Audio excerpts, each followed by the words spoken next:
senhora que não me lembre a profecia de uma lagartixa ao poeta Heine, subindo os Apeninos. Dia virá em que as pedras serão plantas, as plantas animais, os animais homens e os homens deuses. E dá-me a vontade de dizer-lhe: a senhora, Dona Camila, amou tanto a mocidade e a beleza que atrasou seu relógio a fim de ver se podia fixar esses 2 minutos de cristal. Não se desconsole, Dona Camila. No dia da lagartixa, a senhora será Hebe, deusa da juventude. A senhora nos dará a beber o néctar da perenidade com as suas mãos eternamente moças. Tinha ela 36 anos, posto só parecesse 32, e não passasse da casa dos 29. Casa é um modo de dizer. Não há castelo mais vasto do que a vivenda destes bons amigos, nem tratamento mais obsequioso do que eles sabem dar às suas hóspedes. Cada vez que Dona Camila queria ir-se embora, eles pediam-lhe muito que ficasse. E ela ficava. Vinham então novos folguedos, cavalhadas, música, dança, uma sucessão de coisas belas, inventadas como o único fim de impedir que esta senhora seguisse seu caminho. Mãe, vamos embora, não podemos ficar aqui a vida toda, dizia-lhe a filha crescendo. Dona Camila olhava para ela mortificada, depois sorria. Dava-lhe um beijo e mandava brincar com as outras crianças. Que outras crianças? Enertina estava então entre 14 e 15 anos. Era muito espigada, muito quieta, como os modos naturais de senhora. Ela era, porém, daquela casta de mulheres que riem do sol e dos almanaques. Cor de leite, fresca, inalterável. Deixava às outras o trabalho de envelhecer. Só queria desistir. Cabelo negro, olhos castanhos e cálidos. Tinha as espáduas e o colo feitos de encomenda para os vestidos decotados. E assim também os braços, que eu não digo que eram os da Vênus de Milo, para evitar uma vulgaridade, mas provavelmente não eram outros. Dona Camila sabia disto. Sabia que era bonita, não só porque lhe dizia o olhar sorrateiro das outras damas, como por um certo instinto que a beleza possui, como um talento e o gênio. Resta dizer que era casada, que o marido era ruivo e que os dois amavam-se como noivos. Finalmente, que era honesta. Não era, note-se bem, por temperamento, mas por princípio, por amor ao marido e creio que um pouco por orgulho. Dona Camila entrou na casa dos 30 e não lhe custou passar adiante. Evidentemente, o terror era uma superstição. 2 ou 3 amigas íntimas, nutridas de aritmética, continuavam a dizer que ela perdera a conta dos anos. Senhora, está tão linda, tão jovem. Obrigada, querida.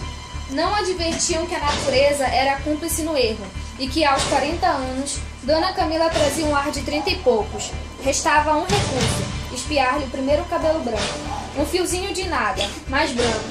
Em vão espiavam. Enganavam-se. O fio branco estava ali.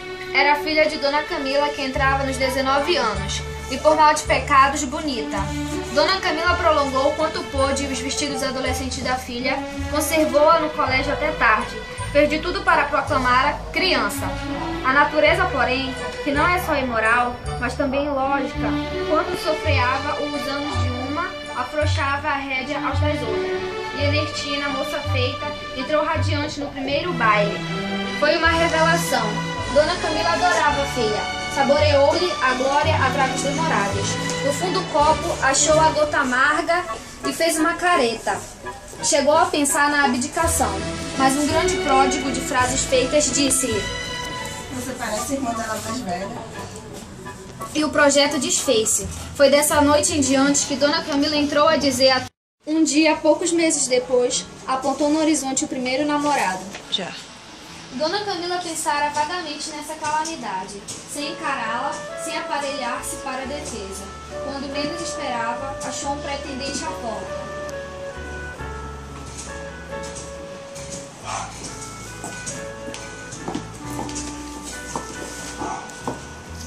Interrogou a filha.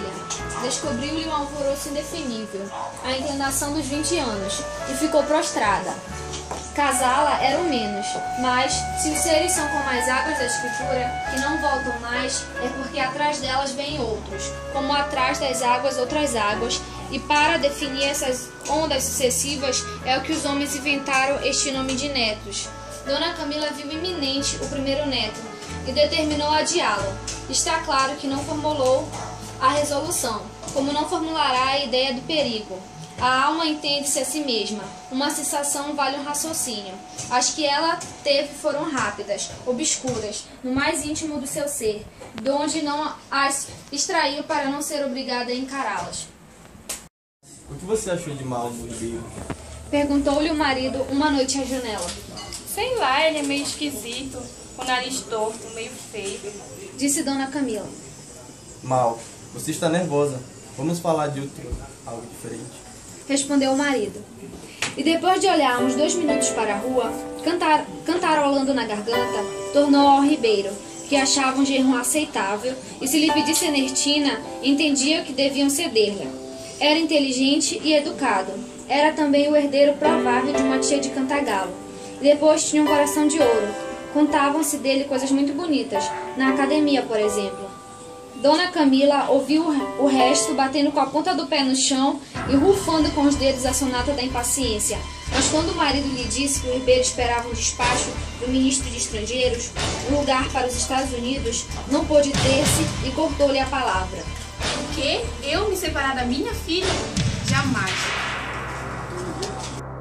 2 dias depois veio a nomeação. No 3º dia, a moça declarou ao namorado que não a pedisse ao pai, porque não queria se separar da família. Não posso ir com você, tenho que ficar com a minha família. Se você prefere assim, tudo bem. Era o mesmo que dizer, prefiro a família ao Senhor. É verdade que eu tinha a voz trêmula e sumida, e o ar de profunda consternação, mas o Ribeiro viu tão somente a rejeição e embarcou. Assim acabou a primeira aventura. Lá a filha levou-a a passear toda parte. Eram ambas bonitas, e Ernestina tinha a frescura dos anos, mas a beleza da mãe era mais perfeita, e apesar dos anos superava a da filha. Não vamos ao ponto de crer que o sentimento da superioridade é que animava Dona Camila a prolongar e repetir os passeios. Não, o amor materno só por si explica tudo, mas concedamos que animasse um pouco. Que mal há nisso? Que mal há em que um bravo coronel defenda nobremente a pátria e as dragonas, e nem por isso acaba o amor da pátria e o amor das mães. Meses depois, despontou a orelha de um segundo namorado. Desta vez era um viúvo, advogado, de 27 anos. Ernestina não sentiu por ele a mesma emoção que o outro lhe dera. Limitou-se a aceitá-lo. Dona Camila farejou depressa a nova candidatura. Não podia alegar nada contra ele. Tinha o nariz reto, como a consciência, e profunda aversão à vida diplomática. Mas haveria outros defeitos, devia haver outros. Dona Camila buscou-os com a alma, indagou de suas relações, hábitos passados, conseguiu achar umas coisinhas miúdas, tão somente a unha da imperfeição humana, alternativas de humor, ausência de graças intelectuais e, finalmente, um grande excesso de amor próprio. Foi neste ponto que a bela dama o apanhou. Começou a levantar vagarosamente a muralha do silêncio. Lançou o primeiro a camada das pausas, mais ou menos longas. Depois as frases curtas. Depois os monossílabos, as distrações, as absorções, os olhares complacentes, os ouvidos resignados, os bocejos fingidos por trás da ventarola. Ele não entendeu logo, mas quando reparou que os enfados da mãe coincidiam com as ausências da filha, achou que era ali demais e retirou-se. Se fosse homem de luta, tinha saltado a muralha, mas era orgulhoso e fraco. Dona Camila deu graças aos deuses. Ou 6 semanas depois, outro. Este terceiro coincidiu com um terceiro candidato à mão da filha, e ambos acharam Dona Camila numa hora de prostração. A beleza que lhe suprira a mocidade aparecia-lhe prestes a ir também, como uma pomba sai em busca da outra. O tempo foi passando e as crianças crescendo, e assim sucessivamente a ordem da vida. O bebê como as flores de setembro.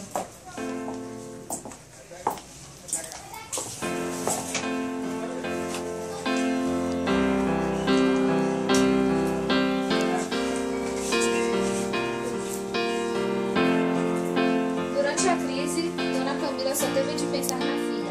Depois da crise, pensou na filha e no neto. Só dias depois é que pôde pensar em si mesma. Enfim, a avó. Não havia que duvidar. Era a avó. nem as feições que eram ainda consertadas, nem os cabelos que eram pretos. Podiam por si sós denunciar a realidade, mas a realidade existia. Ela era, enfim, a avó. Um dia encontrei-a ao lado de uma preta, que levava ao colo uma criança de 5 a 6 meses. Dona Camila segurava na mão o chapelinho de sol aberto para cobrir a criança. Você já deu de mamar a ele? Cuide bem dele, cubra bem ele. Ele é um ser frágil, acabou de nascer. Direito põe nele. Que bebê.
Perguntou-lhe o marido uma noite à janela.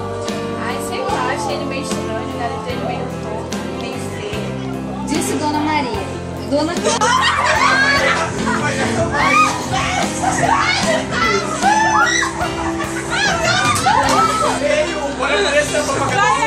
Bora! Ela patrocinou pra gente. Ei, tira a mão dele!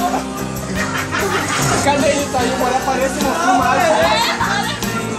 Vai só aparecer e falar que é do Helder. Milhões se aparecer. Vai!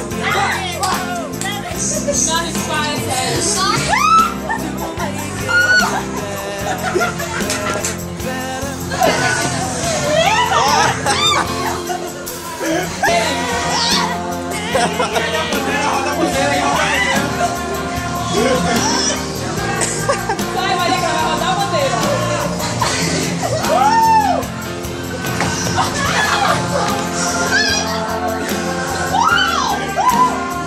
Olha a lâmpada.